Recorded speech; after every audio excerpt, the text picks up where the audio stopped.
সময় মতো শুধু হাতে তসবিহ নেয়, মাথায় পট্টি বাঁধে।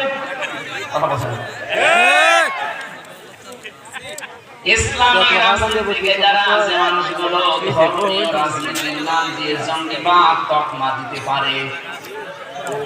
আমরা ধর্মীয় রাজনীতি করি না, ধর্মকে পৃথিবীতে প্রতিষ্ঠার জন্য রাজনীতি করি।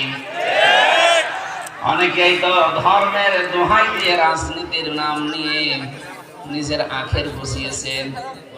সত্যি কথা বলছি, যারা ভোটের আগে তসবিহ মাথায় দেয়, তসবিহ হাতে নেয়, মাথায় পট্টি দেয়, এই মানুষগুলো মুনাফিক, এরা ধোঁকাবাজ।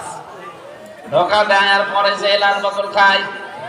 কথা বলছেন, পর্দার মতো ফরজ বিধান লঙ্ঘন করে ওই যে এসেছিল একজন ফ্রান্স থেকে, কি নাম জানো, ট্রুডো, জাস্টিন ট্রুডো এসেছিল না?